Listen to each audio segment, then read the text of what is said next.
Ce bulletin d'information vous est présenté par votre Caisse populaire Desjardins de Saint-Raymond-Sainte-Catherine, qui est fière de mettre en valeur les initiatives des gens d'ici.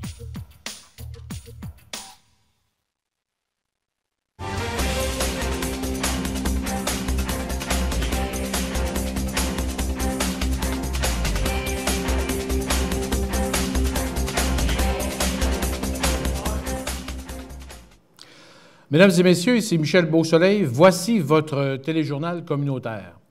Au cours de la prochaine heure, nous parlerons entre autres d'un projet pilote sur la prévention nautique au lac Sept-Îles, du nouvel office municipal d'habitation du Grand Port-Neuf avec le président du conseil d'administration provisoire, Claude Phaneuf, en studio. Nous accueillerons aussi en studio la nouvelle présidente de la Chambre de commerce régionale de Saint-Raymond, Marie-Ève Auger. À Pont-Rouge, une brochure à la découverte de l'église Sainte-Jeanne de Pont-Rouge est maintenant disponible et le comité du 150e annonce l'émission de 2 pièces de monnaie de collection. Le marché public de Saint-Raymond déménage au centre-ville. Place de l'église de Sainte-Catherine de la Jacques-Cartier deviendra en 2018 un lieu symbolique et de rassemblement.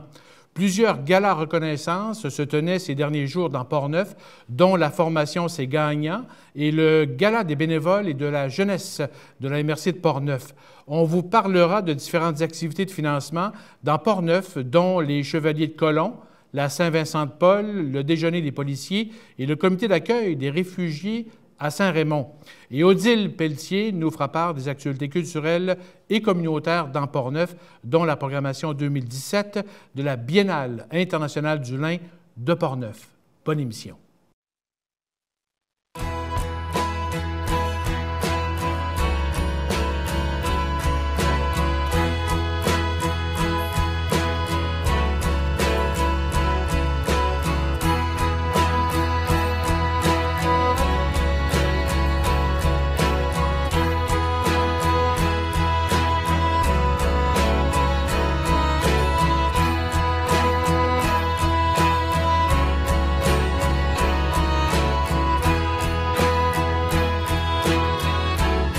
Vous désirez des soins professionnels pour votre peau? Et vous méritez ce qu'il y a de mieux. La Cité du Corps, Institut médico-esthétique, vous offre une gamme de traitements performants, sécuritaires et uniques.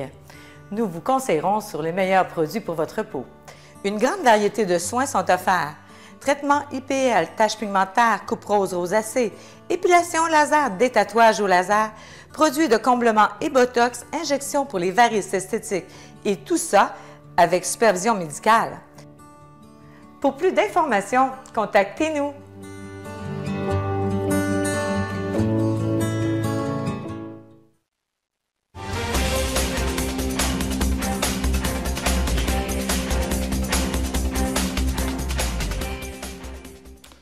Au club nautique du lac Sept-Îles, ce mercredi matin, la municipalité de Saint-Raymond, le Bureau de la sécurité nautique de Transport Canada et l'Association des propriétaires du lac Sept-Îles ont procédé à l'annonce d'un projet pilote sur la prévention nautique qui débutera à la mi-juin pour une dizaine de semaines. Un étudiant, Philippe Carrière de Saint-Raymond, est en formation actuellement auprès de Transport Canada et aura la mission de sensibiliser le plus de plaisanciers possible du lac Sept-Îles sur les mesures préventives en sécurité pour tout type d'embarcation. Après une inspection d'usage et si tout est conforme, l'étudiant apposera une vignette de Transport Canada sur l'embarcation, démontrant que toutes les normes de sécurité sont respectées. L'étudiant sera basé à la rampe de mise à l'eau du club nautique du jeudi au dimanche.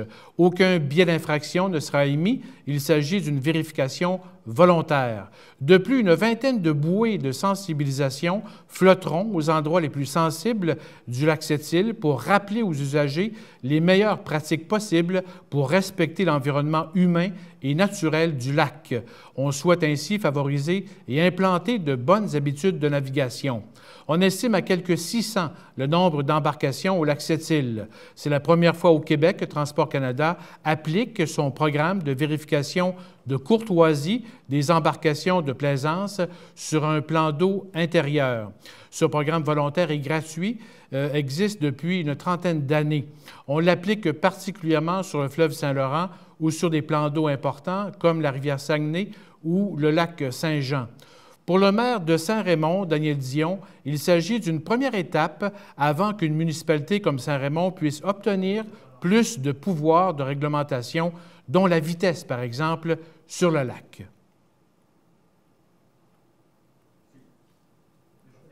Il faut savoir que nous autres, on demande à Transport Canada d'avoir le pouvoir de réglementer plus les vitesses sur le lac. Mais ça se fait pas, on ne fait pas ça de même, puis on reçoit une lettre, puis oui, on est d'accord. On a un processus à faire durant l'année de sensibilisation. Il faut essayer de sensibiliser les gens avant tout ça, puis après ça, démontrer qu'on a encore une problématique. Puis là, le Transport Canada va nous aider plus loin. C'est pour ça que je dis que c'est une étape de notre processus, là. L'Union des municipalités du Québec abonde dans le même sens et la balle est maintenant dans le camp du ministre fédéral des Transports. À Pont-Rouge, dans le cadre du 150e de la municipalité, des membres de la communauté chrétienne, dont le curé Gilles Laflamme et le marguier Simon Julien, ont procédé ce mercredi au lancement d'une brochure intitulée « À la découverte de l'Église Sainte-Jeanne de Pont-Rouge ». La paroisse a vu le jour officiellement le 15 avril 1867. La brochure d'art de 28 pages au fini lustré est composée à 60 d'images et 30 de texte. C'est l'archevêque de Québec, le cardinal Gérald Cyprien Lacroix, qui signe la préface. On y traite, entre autres, de la fondation de Pont-Rouge, de l'évolution du bâtiment, du clocher et des clochetons, du vocabulaire spécifique à une église, de la croix, de l'Esprit Saint, de l'orgue, du cimetière, des vitraux et des artistes qui ont réalisé des œuvres. La fabrique a fait appel au photographe de Québec, Daniel Abel, spécialisé dans la photographie de lieux religieux. Il est d'ailleurs le photographe officiel à la Basilique de Québec. Daniel Abel nous décrit la façon dont il a abordé son travail à l'église de Pont-Rouge.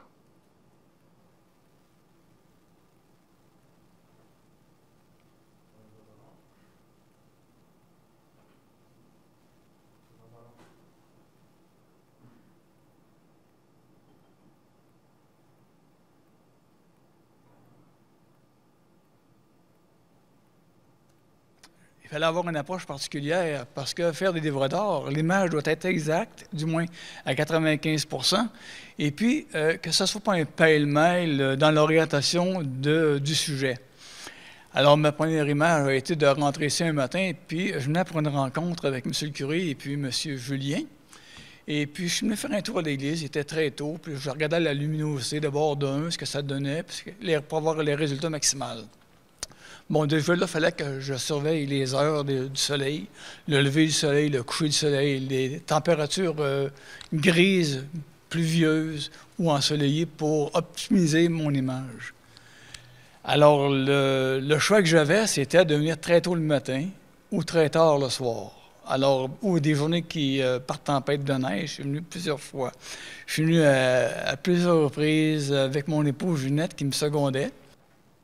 La brochure est en vente au coût de 10 $ et sera disponible après la messe présidée par Monseigneur Lacroix de ce dimanche 28 mai ou au brunch qui suivra la messe au club de golf Le Grand Port-Neuf. Il sera aussi possible de s'en procurer au presbytère de la paroisse aux heures d'ouverture normales. Mentionnons qu'une exposition se tient actuellement dans l'église de Pont-Rouge jusqu'à la mi-juillet. D'autre part, le comité des fêtes du 150e de la ville de Pont-Rouge a annoncé cette semaine, la semaine dernière plutôt, l'émission de 2 pièces de monnaie de collection à vendre pour souligner le 150e de la municipalité.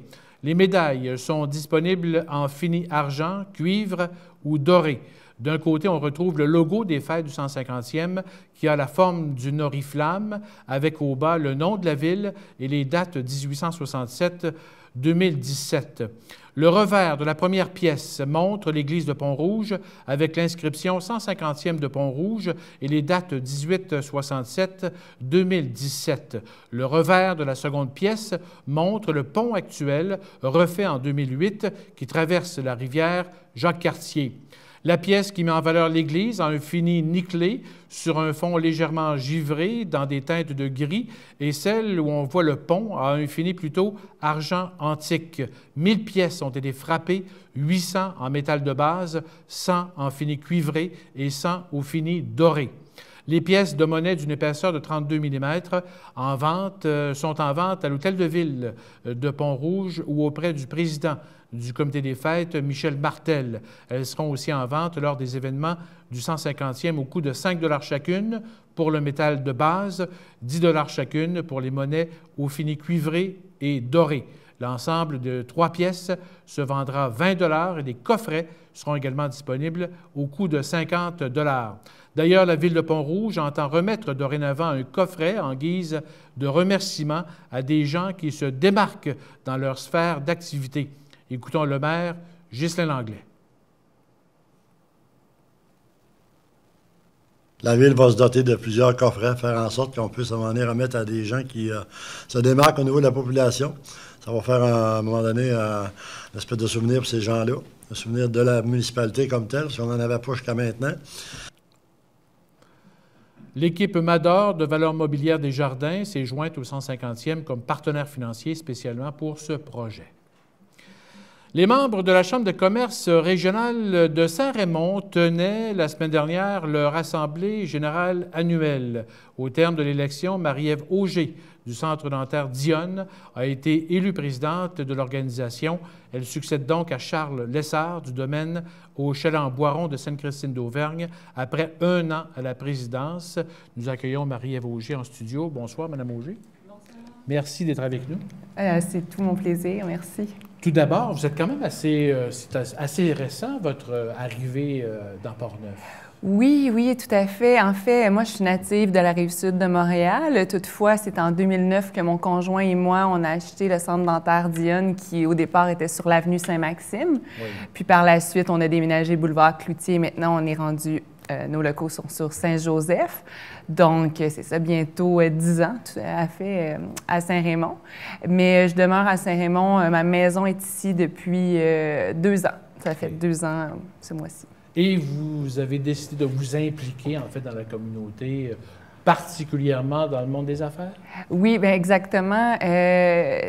Depuis 2 ans, depuis que j'ai aménagé à Saint-Raymond, j'ai éprouvé le besoin de m'impliquer davantage pour justement prendre part à la vie communautaire puis à la vie entrepreneuriale dans la région. Donc, c'est via la Chambre de commerce que j'ai pu réaliser tout ça. Puis, donc, c'est ça. Puis, via la Chambre, bien, d'autres comités se sont ouverts à moi, dont celui d'achat local, également pour relancer le Festival forestier de la Grosse Bûche. Donc, il y a eu plein d'autres opportunités pour pouvoir aider la région à grandir, si on veut. Là, puis, Et justement, pourquoi la Chambre de commerce? Qu'est-ce qui vous a attiré? Bien, c'est sûr que moi, étant possédant déjà une entreprise, ça s'ancre un peu plus dans ma réalité à moi en tant qu'entrepreneur avec mon conjoint. Donc, j'avais une expertise un peu plus là-dedans. Puis en même temps, je trouve que c'est intéressant de pouvoir peut-être relancer tout ce qui est achat local, encourager également les commerces en tour et le réseautage. C'est quelque chose qui m'est très cher parce que c'est via le réseautage que je pense que les commerçants peuvent justement tirer peut-être un peu plus leur épingle du jeu puis s'encourager les uns les autres. Oui. Et la présidence aussi, parce que vous avez été à la vice-présidence pendant 1 an? Oui, oui, tout à fait. J'étais à la vice-présidence pendant 1 an, en fait. Puis par la suite, bien, j'ai porté ma candidature, enfin, pour être élue présidente. Pour moi, c'est important parce que je pense que je représente avec tous les administrateurs de la Chambre de commerce une nouvelle génération de jeunes entrepreneurs qui veulent s'investir davantage dans Saint-Raymond pour voir fleurir leur belle région. Je dis Saint-Raymond, mais je pense aussi à Sainte-Christine d'Auvergne, je pense à Saint-Léonard, je pense à Rivière-à-Pierre, Saint-Alban, qui sont des municipalités qui sont très proches puis qui participent beaucoup à la croissance économique de Saint-Raymond même. Donc, pour moi, toutes ces régions-là sont vraiment importantes. Puis avec les autres jeunes, qu'on a vraiment on a beaucoup d'idées, on a beaucoup d'énergie.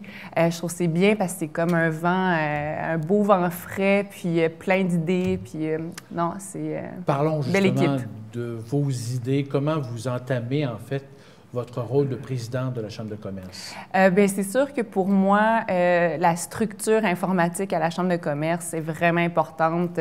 Quand je dis structure informatique, ce que je veux dire exactement, c'est vraiment un site web à jour, un bulletin des membres à jour, avec plus de descriptifs, des catégorisations des membres, des descriptions des entreprises, avoir de plus en plus d'activités pour justement les PME, parce que Saint-Raymond et les alentours sont beaucoup composés de PME. Oui. Mais également pour les travailleurs autonomes, avoir des activités justement qui expliquent le cloud, qui expliquent les nouveautés en matière informatique et tout ça. Donc, rendre accessible au plus grand nombre possible des connaissances qui sont plus nichées, si on veut.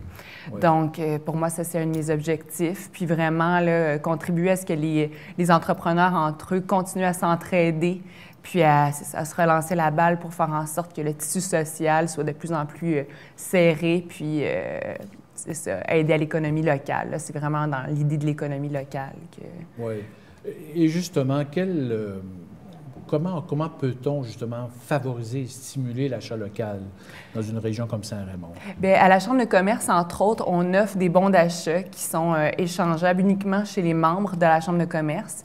Et si je prends mon exemple personnel, nous, au Centre dentaire, on offre à chacune de nos employés, à sa fête ou à Noël, des bons d'achat de la Chambre de commerce. Et on les offre en petites coupures pour s'assurer que l'argent reste le plus longtemps dans Saint-Raymond et dépensé à 100% à Saint-Raymond. Je pense que ça, entre autres, c'est une belle initiative. Également, là, j'ai pas d'autres idées. On dirait que ça m'a perdu un peu.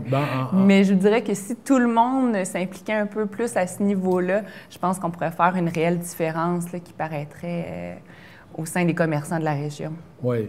Comment vous voyez, en fait, quelle importance vous accordez justement à une chambre de commerce dans un secteur comme le nôtre ici?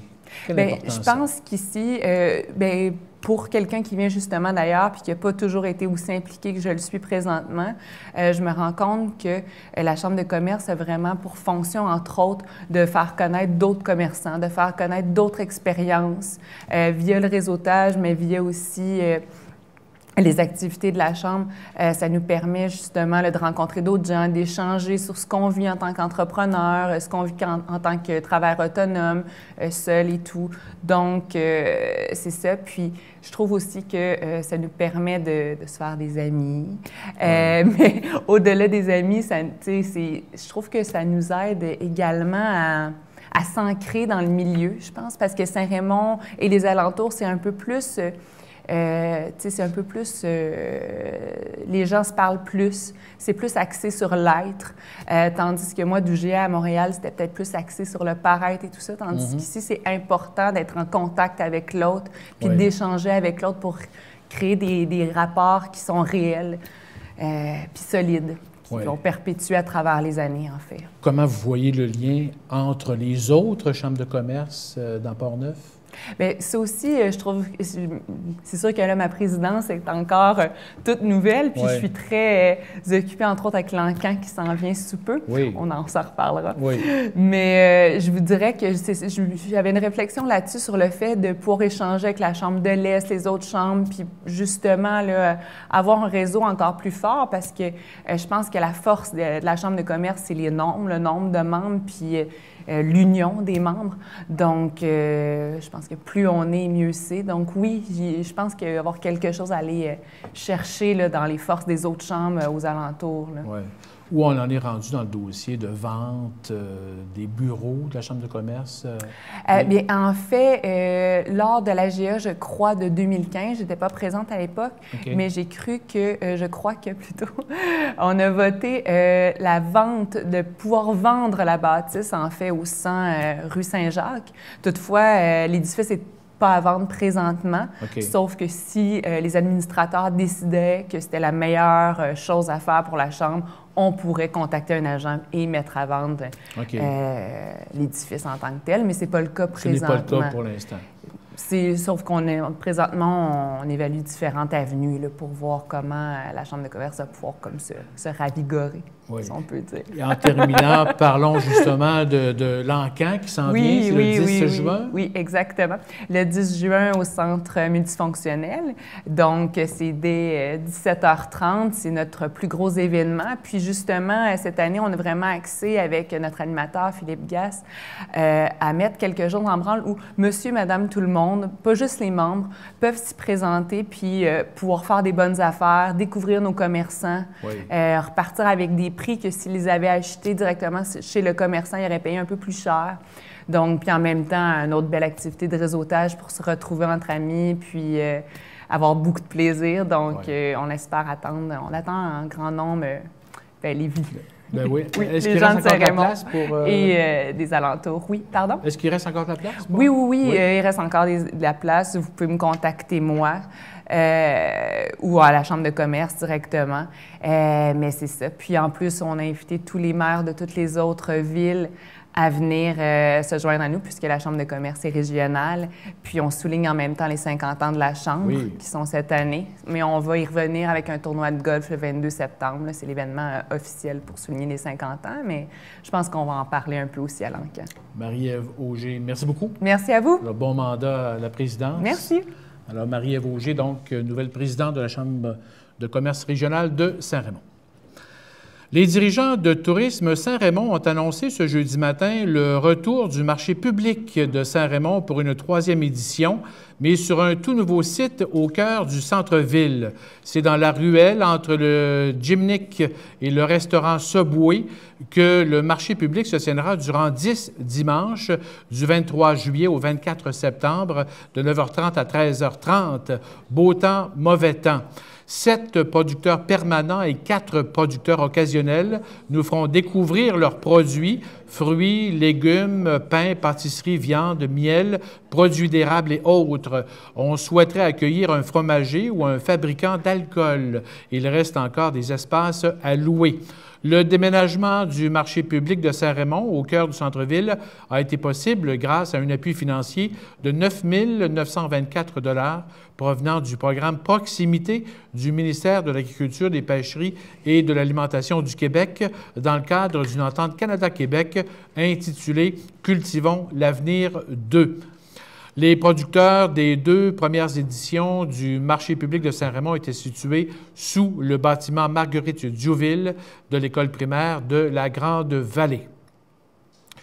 À Sainte-Catherine de la Jacques-Cartier, le maire Pierre Dolbec a présenté ce jeudi matin le plan directeur de place de l'Église qui deviendra en 2018 un lieu symbolique et de rassemblement qui sera connecté avec le parc du Grand Héron, la piste cyclable, le chemin de la Liseuse et la rivière Jacques-Cartier. Un belvédère, une fontaine, une place commémorative et un lieu d'interprétation sont aménagés pour refléter l'identité des Catherinois et Catherinoises. Avec la collaboration de la Fabrique, une attention particulière sera portée au cimetière Juchereau-Duchesnay, où reposent entre autres Antoine Juchereau-Duchesnay, Eugène-Étienne Taché, architecte de l'Hôtel du Parlement du Québec et auteur de la devise du Québec « Je me souviens ». Oscar Prévost, Hector de Saint-Denis Garneau, Anne Hébert, en plus des nombreux Irlandais. Place de l'Église sera rehaussée d'une fontaine rappelant le cycle du saumon, une œuvre sculpturale de l'artiste Robert Laplante y prendra une place importante. La présence de la nation Huron-Wendat fera aussi partie intégrante des panneaux d'interprétation. Des marchés publics, des expositions et des spectacles pourront être aménagés et présentés sur le site. Les travaux en 3 phases débuteront sous peu et se termineront en 2018-2019. On évalue le projet global à environ 1 334 000 $. Le financement sera assuré en partie par le projet de trame verte et bleue où participent le gouvernement du Québec, la communauté métropolitaine de Québec, l'AMRC de la Jacques-Cartier et la ville de Sainte-Catherine de la Jacques-Cartier. On estime des subventions possibles actuellement à environ 562 000 $.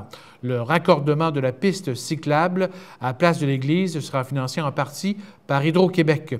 Le maire a aussi mentionné que les travaux seront annoncés sous peu au parc du Grand Héron. L'Office municipal d'habitation du Grand Portneuf naîtra sous peu par la fusion de 13 offices municipaux d'habitation, 12 de la MRC de Portneuf et l'Office d'habitation de Sainte-Catherine de la Jacques-Cartier. Pour nous en parler, nous accueillons en studio le président du conseil d'administration provisoire, M. Claude Phaneuf, de Sainte-Catherine de la Jacques-Cartier. Bonsoir, M. Phaneuf. Bonsoir, M. Beausoleil. Merci d'être avec nous. Ça me fait plaisir. M. Phaneuf, on vient de parler justement de Place de l'Église, un projet que vous caressez quand même depuis longtemps comme conseiller. Vous. Oui, moi, ça fait 2 ans que je travaille au projet. Je suis un peu le concepteur de la fontaine. C'est pas moi qui l'ai bâti, c'est pas moi qui l'ai dessiné, mais j'ai amené le thème. Et c'est ça qui a tout lancé le projet, de créer une place, Place de l'Église, comme le maire disait. À partir de cette idée-là, on a élargi davantage et lui, avec une autre conseillère, Nathalie Laprade, on a monté un projet qui se tient, que vous avez vu, et qui va se finir vers la fin de 2018. Les travaux commencent cette année. Première étape, la fontaine et les panneaux d'interprétation qui vont toucher l'aspect naturel du site de la rivière. Ben oui. Content de ce qui est annoncé, de ce que vous avez vu? Très content, très heureux de voir que ça aboutit. Ben oui, j'imagine. Oui. On a mis, Robert Laplante et moi, on a travaillé ensemble pour le concept de la fontaine. On a mis beaucoup d'heures ensemble à y travailler. Là. Et le parc du Rang-Héron aussi s'en vient, les gros travaux aussi? Oui, ça, c'est davantage, je ne sais pas de mon côté, c'est davantage des gens qui sont en loisirs, mais moi, j'ai travaillé beaucoup sur l'idée du parc. Et cette idée-là, elle venait du plan stratégique qui disait qu'on devait en faire une place animée. Alors, on se retrouve en 2012. OK, quand même. Alors, c'était entre mes 2 oreilles en ce temps-là. Parlons maintenant de l'Office municipal d'habitation. Gros projet dans Portneuf et aussi pour vous autres à Sainte-Catherine, parce que c'est quand même une fusion importante là, dans Portneuf, le 13. Oui, c'est une fusion importante. Pour Sainte-Catherine, lorsque la loi a été promulguée en novembre 2016, le gouvernement disait qu'il faut regrouper les offices municipaux. Il y en avait 598. Il faut les regrouper en une centaine environ. Oui. Et minimum 100 logements, optimal 300 logements. Alors, nous, à Sainte-Catherine, on ne voulait pas se rallier avec les offices municipaux de la région de Québec. On s'est dit, on s'en va avec nos amis de Portneuf. Oui. Et on a initié le projet, on a rencontré les différents offices et puis on est arrivé à un projet de 13 offices au total, 397 logements, plus 139 logements en gestion. Oui. Parlons de la mission. Quelle est la mission d'un office municipal d'habitation? La mission, c'est d'offrir un logement social abordable aux gens démunis, aux gens qui ont certains problèmes financiers, aux gens qui doivent quitter leur logement, mais qui n'ont pas les sommes nécessaires pour s'installer dans le logement privé. Alors là, c'est un logement social, subventionné par l'État et en partie par les villes aussi. Oui. Actuellement, dans Portneuf, on a combien de logements actuellement?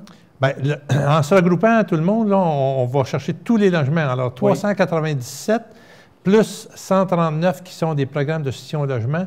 Puis il y a peut-être d'autres unités qui sont privées, mais là, je ne peux pas vous dire le nombre de logements. Quels sont les principaux avantages d'une fusion comme celle-là? Le gros avantage, pour faire le regroupement, il fallait y croire. Et pour y croire, il fallait regarder un peu ce que c'était, ce qu'on allait chercher comme avantage.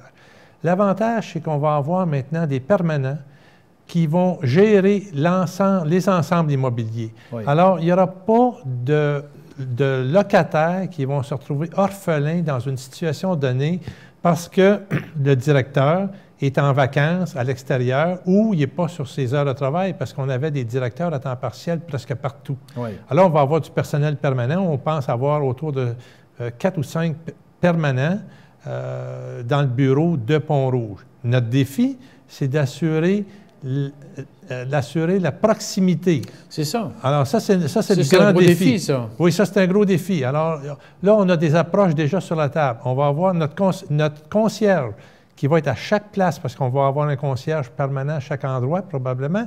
Alors, le concierge, lui, il va être la première porte. S'il y a un problème de la toilette qui coule, là, il va être la première porte. Il va être là.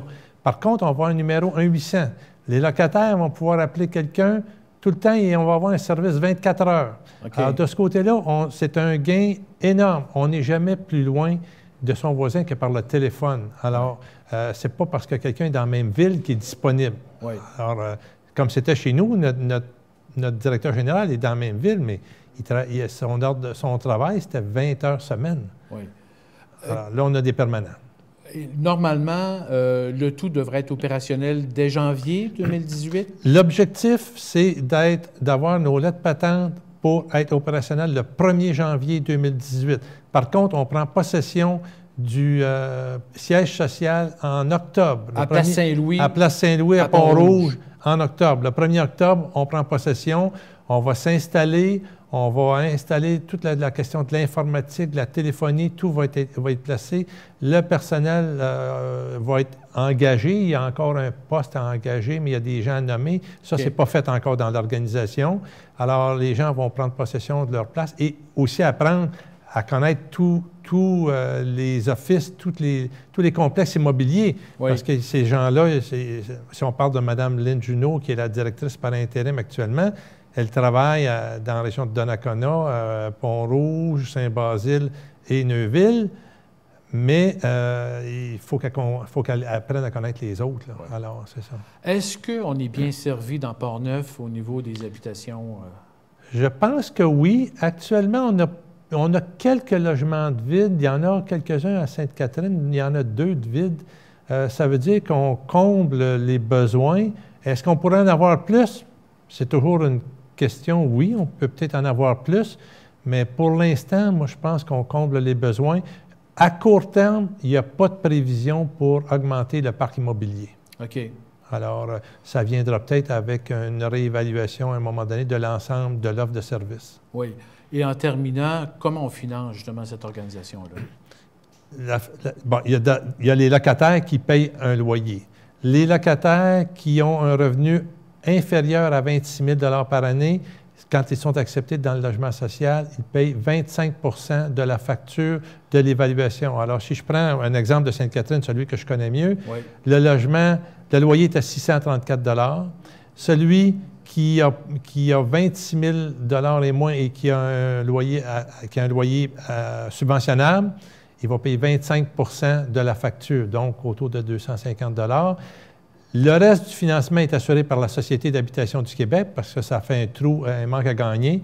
Alors, à 90 par la Société d'habitation du Québec et à 10 par chacune des villes. L'ensemble des municipalités. Oui, les villes où il y a un OMH. OK. Alors, dans la future organisation, les villes vont payer pour le déficit de l'OMH dans leur ville. Alors, ils ne payeront pas pour le déficit pour l'ensemble des 397 logements ou des 29 bâtiments.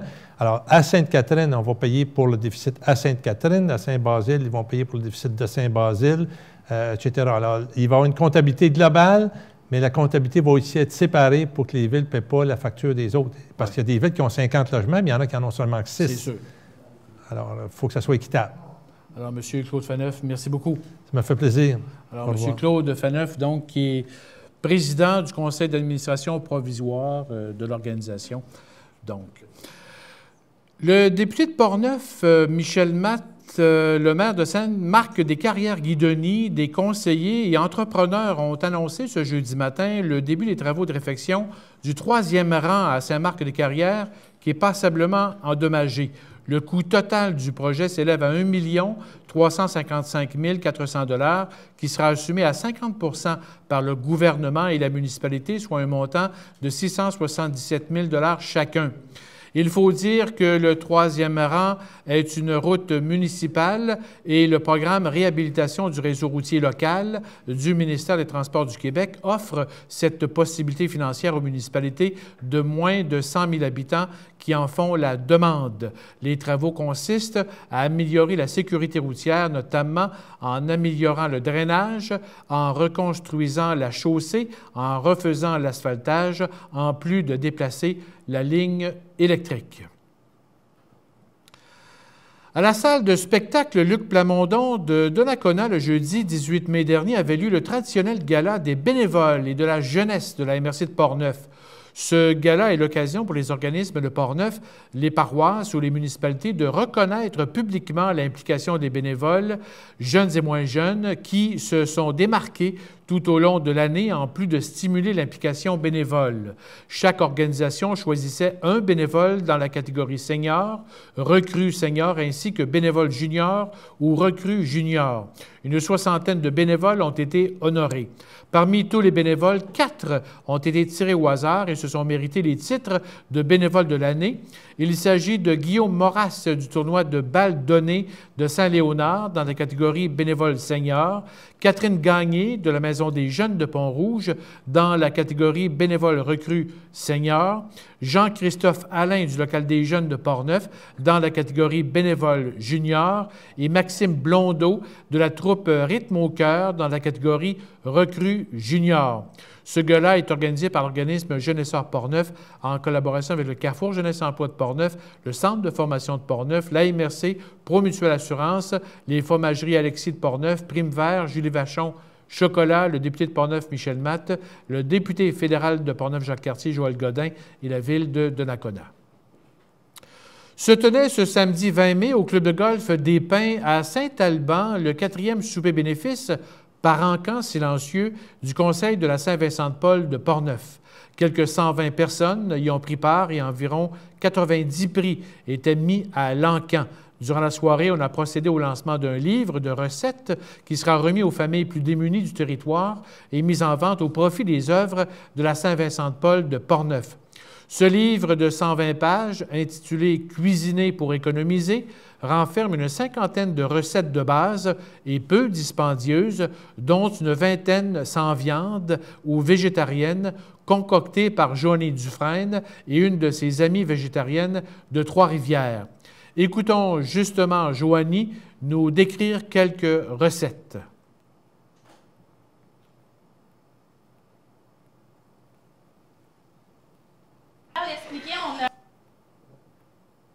Avec l'aide de la Fondation Alcoa, créé un livre de recettes qui s'appelle « Cuisiner pour économiser ». L'idée derrière le livre est vraiment d'avoir des recettes à partir d'éléments qui sont peu coûteux et des éléments qu'on peut utiliser pour faire plusieurs recettes. Exemple, on fait un porc effiloché. On utilise le porc effiloché dans une recette d'un hamburger, dans une recette de pâtes, dans plusieurs recettes. Comme ça, quand les gens font des achats, ils peuvent vraiment maximiser leur aliment au maximum. Et aussi dans le livre, on donne des trucs et astuces pour économiser davantage avec la cuisine. Donc, on va y aller avec des trucs sur vraiment utiliser l'aliment au maximum. Donc, si on achète un poulet entier, on le fait cuire, on utilise le poulet, mais on garde les os pour créer un bouillon de poulet par la suite. Même chose avec le bœuf, les légumes. Des fines herbes, si on a besoin d'en acheter des fraîches, eh bien, quand on a terminé, souvent, c'est des gros paquets de fines herbes. On garde la quantité qu'on n'a pas besoin, on la fait sécher, puis on la met soit en poudre, on la garde intacte. Plein de petits moyens comme ça pour économiser au maximum. La Fondation Alcoa a investi dans ce projet qui aura coûté quelques 8 000 $ pour imprimer 300 livres. Chaque livre est en vente au coût de 20 $. Soulignons qu'une soixantaine de familles se rendent à chaque mois au local de la Saint-Vincent-de-Paul à Saint-Marc-des-Carrières pour des besoins en nourriture. De plus, en collaboration avec Alcoa, des bénévoles de la Saint-Vincent-de-Paul de Portneuf organisent un réveillon de Noël aux plus démunis qui aura lieu cette année le 22 décembre au centre communautaire de Saint-Marc-des-Carrières. L'an dernier, quelques 120 personnes y ont pris part. On compte 600 conférences ou groupes locaux de la Saint-Vincent-de-Paul au Canada, dont 300 au Québec. De leur côté, les Chevaliers de Colomb, des districts 39 et 77 du Grand Portneuf, incluant Sainte-Catherine de la Jacques-Cartier, tenaient leur traditionnelle soirée annuelle des œuvres à Portneuf le jeudi soir 18 mai dernier. Cette soirée a l'occasion de faire un bilan de la campagne des billets des œuvres vendus dans la grande région de Portneuf et de remettre les fruits de la récolte aux organismes de chacun des conseils des Chevaliers de Colomb du territoire. Dans les deux districts, il s'est vendu 3 256 livrets de billets pour un montant d'argent total de 32 560 $. De cette somme, 60 % retournent à la communauté pour un montant de 19 536 $. Les membres des Chevaliers de Colomb ont comptabilisé 1 757 heures de bénévolat à cette campagne de financement en 2017. Ainsi, la fabrique de Sainte-Catherine a reçu un montant de 2 478 $. Différents organismes de Donnacona se partagent un montant de 5 400 $. Le Conseil de Saint-Raymond a remis un montant total de 6 660 $. à différents organismes, dont la Maison Mirepi, le SOS Accueil, l'Association de sclérose en plaques, la Villa Saint-Léonard, Carrefour FM Portneuf, l'Association des personnes handicapées de Portneuf, la Société de la Croix-Rouge et le Centre hospitalier de Portneuf. Le Conseil des Chevaliers de Colomb de Ville de Portneuf a remis 1 000 $ à la Société Saint-Vincent-de-Paul de Portneuf et différents organismes de Saint-Basile se partagent un montant de 2 250 $. On ne connaît pas le montant du côté de Pont-Rouge. Mentionnons que cette levée de fonds des Chevaliers de Colomb se tient à travers tout le Québec et on ne retrouve aucun gagnant cette année dans Portneuf. 2 citoyens de Saint-Raymond avaient remporté des prix l'an dernier, un, une voiture, et l'autre, un montant de 2 535 $ en argent. Au Moulin Marcoux, à Pont-Rouge, la semaine dernière, se tenait le gala de remise de bourse du concours intitulé « La formation, c'est gagnant », organisé par le Centre de formation de Portneuf et ses partenaires. Ce concours vise à valoriser ceux et celles qui sont retournés aux études pour améliorer leur situation d'emploi. Les 12 récipiendaires se sont partagés un montant total de 8 670 $. Le comité organisateur avait reçu une cinquantaine de candidatures. Les bourses de 1 000 $, 500 $ et 250 $ dans la catégorie formation générale ont été décernées à Marie-Pierre Caron, Geneviève Rochette et Guillaume Grenier. Dans la catégorie formation professionnelle au secondaire, Diane Brunet a reçu la bourse de 1 000 $, Marie-Pierre Magnan 500 $ et Jessica Réau a obtenu la bourse de 250 $. Dans la catégorie formation technique au collégial et formation universitaire, José Bouchard et Stéphane Cochrane, ex-Equo, ont reçu chacun une bourse de 750 $. Audrey Langlais s'est mérité la bourse de 250 $. Le prix coup de cœur du comité organisateur de 1 000 $ a été décerné à Katia Beaumont-Clouston. Écoutons une partie justement de l'introduction livrée par l'animateur sur le cheminement de Katia, qui est arrivée au Centre de formation de Portneuf en 2013. Elle a été classée niveau 1 au pré-secondaire et s'est retrouvée avec un diplôme d'études professionnelles pour devenir préposée en établissement de santé. Pendant son cheminement, elle est partie de chez sa mère et avait peu de nourriture sur la table. Malgré les défis rencontrés, cette jeune femme a démontré une détermination étonnante en continuant d'avancer. Aujourd'hui, on l'entendait, elle travaille pour le CIUS dans le comté de Portneuf. Elle adore son métier et comprend les familles endeuillées pour avoir elle aussi perdu un être cher. Cette élève est un superbe exemple pour tous ceux et celles qui sont au présecondaire. Elle prouve qu'avec de la détermination et de la persévérance, on peut arriver à tracer sa voie et exercer un métier que l'on aime. Le prix coup de cœur du comité organisateur pour l'année 2017 est remis à Mme Katia Beaumont-Clouston.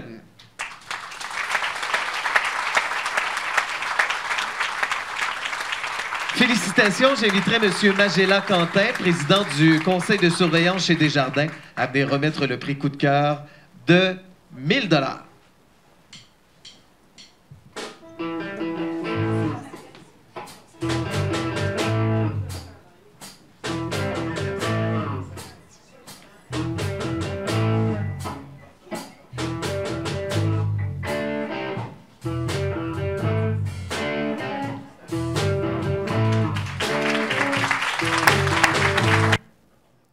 Par ailleurs, un prix de l'entrepreneuriat a été remis à Marie-Josée Perrault de l'entreprise Bâtiment Haut Niveau, premier prix de 1 250 $, ainsi qu'à Mme Mireille Tremblay de l'entreprise Mouton Noir, ébéniste général pour un deuxième prix de 720 $.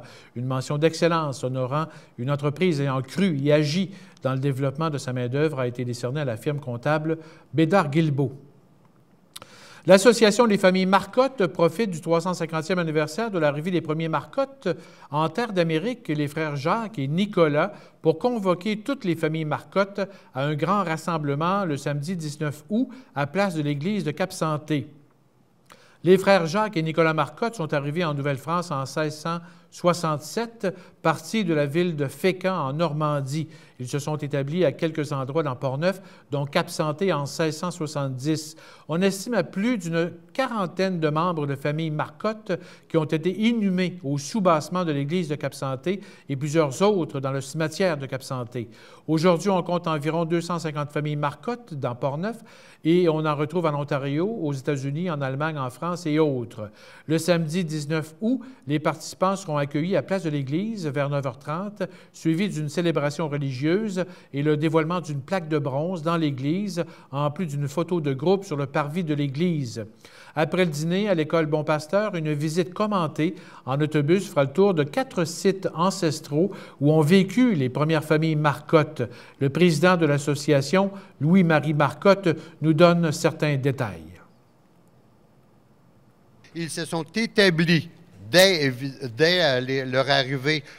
Un m'a dit qu'ils étaient du côté de la limite, peut-être un des deux, pour quelques années du côté de l'île d'Orléans. On verra Jacques et Nicolas aussi occuper certaines terres, du côté même de Deschambault, du côté de Nicolet de l'autre côté, mais finalement, vous avez derrière moi la réplique de ce qu'on appelle aujourd'hui, encore une fois, la maison où habite Jacques Marcotte, effectivement, avec cette toiture rouge, où les deux premiers Marcotte se sont établis d'une façon officielle. Et il y a 4 maisons dans la région de Cap-Santé, de Portneuf et de Donnacona, où il y a 4 maisons, je devrais vous dire, qui ont été plaquées, non pas placardées, mais plaquées, qui existent encore de nos jours, qui ont été occupées par des familles Marcotte au-delà de 300 ans. Et le 19 août, nous allons effectivement se rendre sur ces lieux pour voir où ont été érigées ces dites maisons, encore une fois, pour commémorer la venue des descendants et les Jacques et Nicolas Marcotte. Une présentation sur l'arrivée et l'établissement des ancêtres Marcotte dans Portneuf et Lobinière est prévue à 17h, suivie de l'Assemblée générale annuelle de l'association et d'un souper animé et de la danse. Il en coûte 50 $ par personne pour toute la journée. Il faut dire que l'association Les Familles Marcotte a été relancée il y a 10 ans pour préparer cette fête et compte aujourd'hui quelques 260 membres. L'association organise au moins une fois par année une activité à caractère historique et culturel. Mentionnons que le 300e anniversaire de l'arrivée des premiers Marcotte a été souligné en 1967 à Donnacona. On estimait à quelques 2000 le nombre de personnes qui ont participé à ce grand rassemblement de Donnacona il y a 50 ans. Après la pause, d'autres activités culturelles et communautaires avec Odile Pelletier.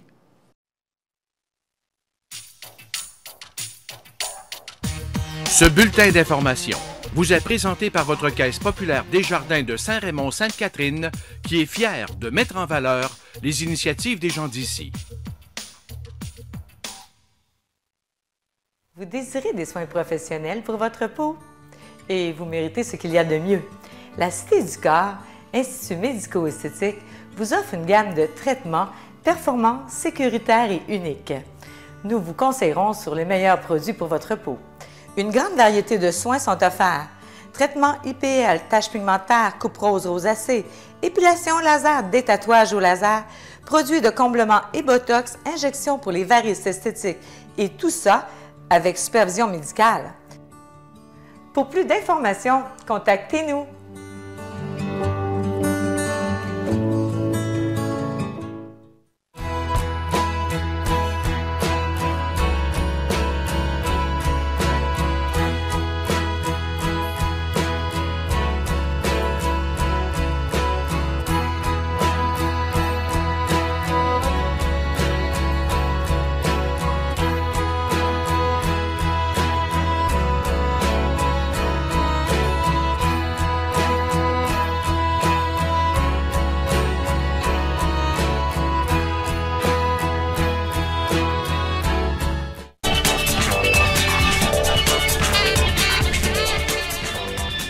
Bonsoir, Odile. Bonsoir.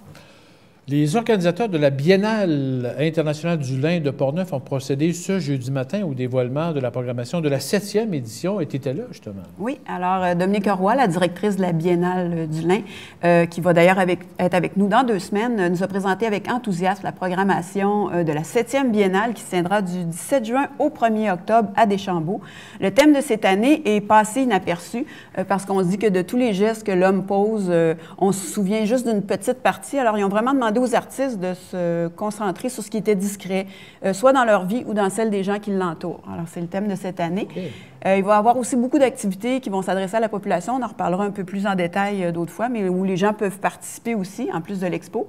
Evelyne Ferron, qui est présidente d'honneur de l'événement, en a profité aussi pour parler. Et elle reste à Deschambault depuis 10 ans déjà. Et au-delà de la présence d'un beau patrimoine, d'un site vraiment merveilleux, ce qui l'avait frappé au début quand elle est allée rester là, c'était justement la présence beaucoup d'activités culturelles et des gens passionnés qui le défendaient. Et aussi la présence d'art contemporain dans des lieux anciens. Ça a été une des choses qui a fait qu'elle est tombée un peu en amour avec cet endroit-là.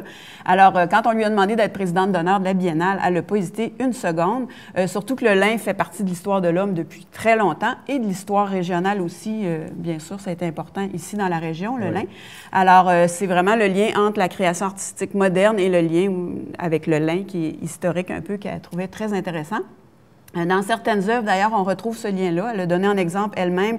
Il y a une artiste ontarienne d'origine japonaise, Emma Nishimura, qui présente une œuvre qui est formée de petits ballots de papier de lin, inspirés vraiment de l'art japonais, de l'emballage, qui cache des souvenirs de sa famille, parce que les gens connaissent peu cette histoire-là, mais au Canada, il y a eu beaucoup de Japonais qui ont été mis dans des camps de concentration durant la Deuxième Guerre mondiale au Canada, parce qu'on avait peur d'eux, on pensait que c'était des espions et tout ça.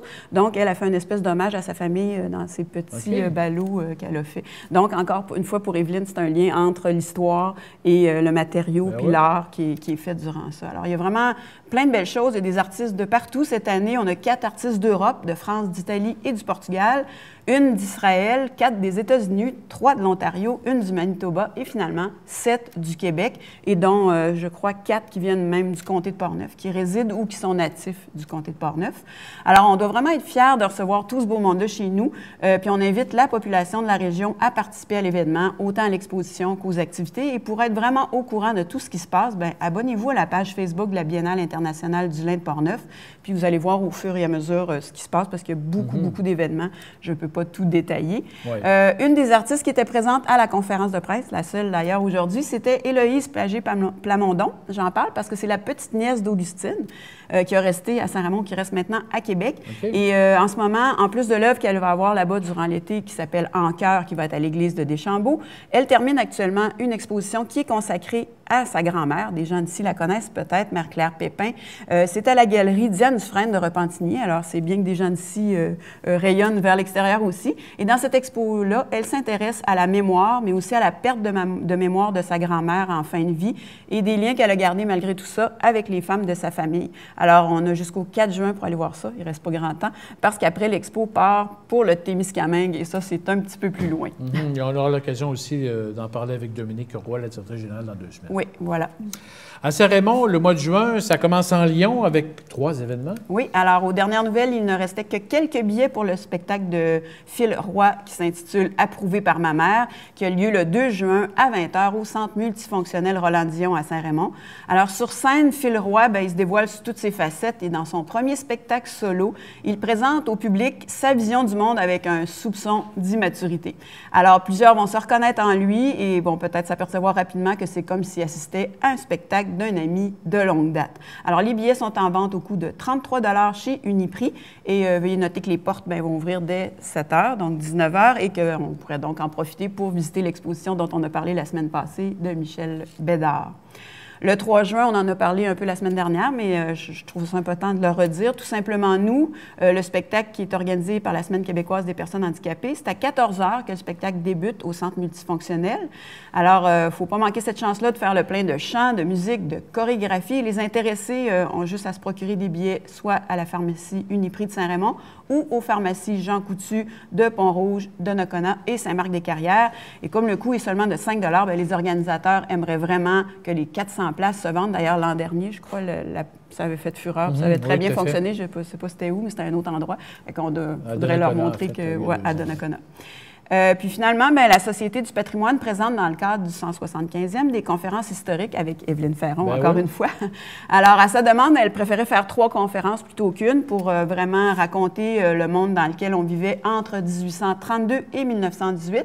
Elle fait donc une large place à l'histoire locale, provinciale et aussi nationale.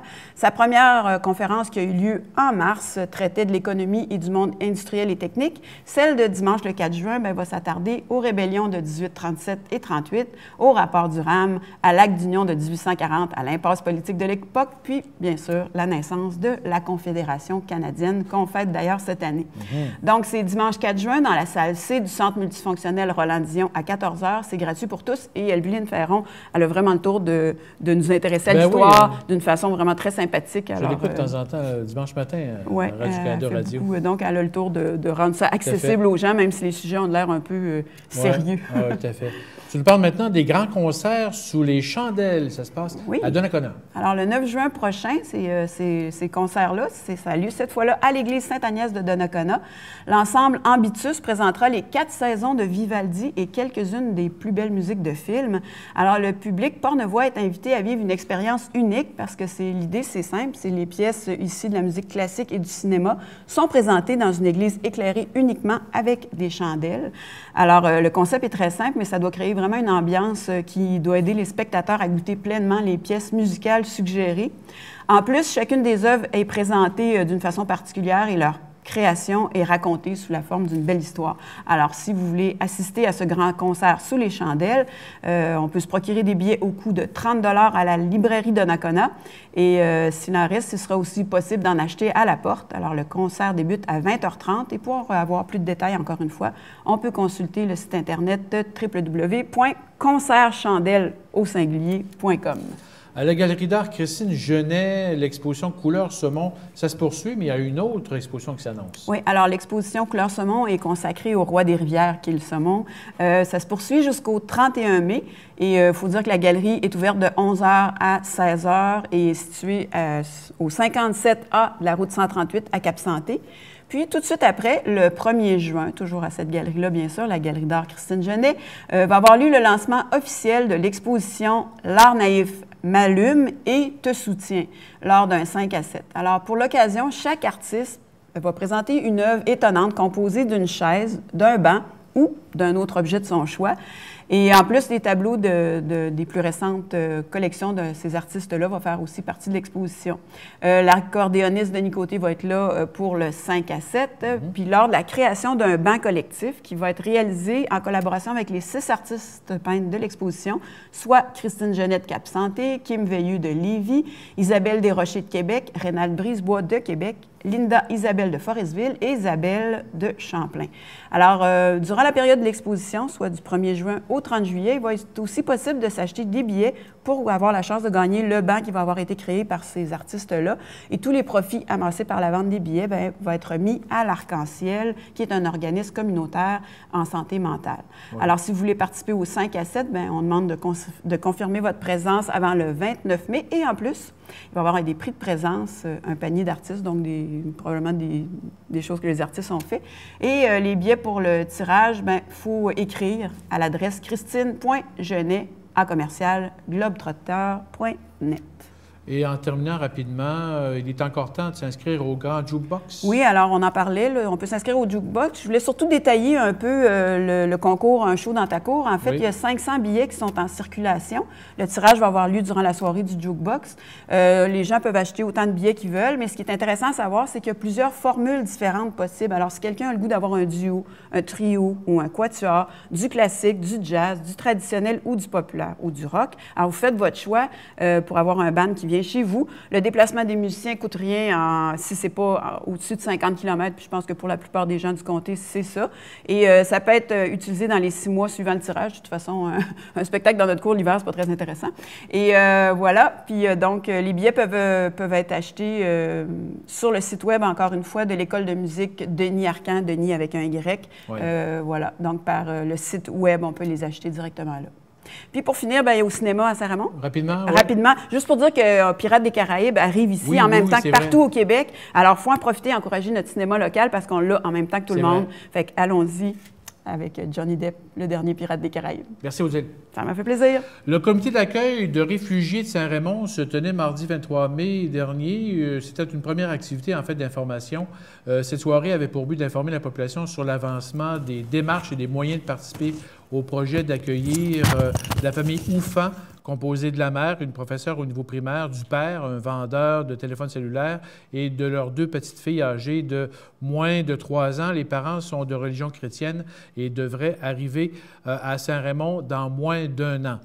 Alors, ça complète donc Info CJSR pour cette semaine. Merci à Odile, merci à Philippe, merci à Tony aussi, à la caméra et à la régie. On se laisse avec des images du défi basilien.